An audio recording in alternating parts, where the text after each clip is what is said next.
Hello friends. Today we are here to discuss about the second chapter microorganisms. We already discussed about bacteria, algae and protozoa about their adaptations and survivals. In this video we are going to discuss about fungi and viruses and some of the useful microorganisms. So let's start with fungi. Fungi are the plant-like organisms that do not contain chlorophyll. So they may have the plant-like properties, but they can't make their own food as there is no chlorophyll in it. They may be unicellular or multicellular. They may have only one cell or more than one cells. Like yeast have are unicellular, bread mold is multicellular, mushrooms are large multicellular fungi. So all they have the different amount number of cells in it. Fungi cannot make their own food because they don't have chlorophyll. They are either parasites or spirophytes. Now, what are parasites or spirophytes? They are the organisms that feed on the waste and dead animals, plants, and animals. Like they just use to like decompose all the dead animals and plants and take the food from them. Though fungi are present everywhere from the desert to cold regions, they grow best in dark, warm, and moist places. Like all the microorganisms, they can also survive in very cold and very hot conditions. So, the the very best they grow in dark, warm, and moist places. Our next microorganism is virus. Viruses. Viruses are the smallest microorganisms.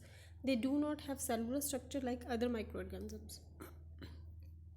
Like other microorganisms have some fixed type of structure, but they do not have any structure, cellular structure like the other organisms, as they also come in the category of neither in non-living or in living. They are intermediator. So they are so small they cannot be seen by a light microscope. By light microscope means that a microscope that are we are using in the labs that is not efficient for the virus.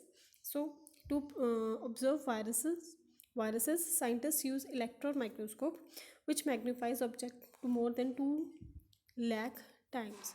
So electron microscope has the capacity to enlarge up to 2 lakh times. Viruses cannot reproduce by themselves, respond to changes, or use energy or grow because viruses cannot reproduce by themselves. So, one is the property that they can't start and multiply on their own. It remains on the same part as it starts until unless they uh, don't get the living cell. So seems to be indicate that viruses are not living organisms. So they are not living organisms, neither they are non-living organism. They are intermediate, as I already told you. However, when a virus enters the human living cell of organism, say a human, it is able to reproduce. It uses the energy of the host cell. For this purpose, after the formation of thousands of viruses, the host cell often dies. So, whenever they get oxygen on any living cell, they start multiplying, and after multiplying, they just grow to such a big number, and on which cell they started multiplying, they have to die. In the next part, it bursts and the new viruses spread and invade other cells. As a large number of host cell dies, the person falls ill. So as they increases their number in any human body, the person started falling ill. In the starting 3 4 days or 5 days, even up to some uh, illnesses, it does not show any symptoms up to even months.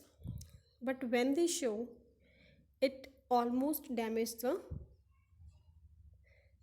30 to 40% or 50% of the body. Since reproduction is very important characteristics of life, scientists regards viruses as a link between living and non-living. So this is neither living or nor non-living. This is the intermediator or the link between the living and the non-living. They have been replaced on the dividing line between living and the non-living. Now, our next part is useful microorganisms. Microorganisms are useful in following ways. So it can be, it can cause troubles also, but it is also very useful in our daily lives, in food and beverage industry, in making medicines and vaccines, in agriculture, in cleaning the environment. So they are doing very good in all these things. Food and beverage industry, bacteria help us in making certain foods. So how bacteria help? Bacteria help in number of things. First is lactobacillus bacterium stores milk to convert milk into curd. Cheese is made by the same process. Production of vinegar by the action of bacteria, and it also used in production of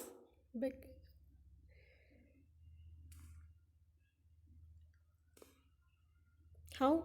Next is let us start. Lactobacillus is a bacterium that stores milk, and it is used to make curd from milk. Curd can be made from lactobacillus. Cheese also can be made from the lactobacillus. Vinegar is also produced by the action of bacteria, maybe by using some other methods. Bacteria is also called the production of tea, coffee, and cocoa. So let us start making curd and cheese from bacteria. How we can make these things? Bacteria is used in preparation of some of most common foods, as we see in activity 2. What is activity 2? Activity 2 is about making curd. We all know how to make curd. You can ask this from your parents also, and you can perform this activity at your home and tell me the results on the other day. How you have to do? You just take the lukewarm milk up to 40 to 45 degrees and add a teaspoon of curd into it and stir it and leave it for 6 to 8 hours, and the milk in the pan will get converted to curd. So you have to perform this activity and have to tell me the results about this.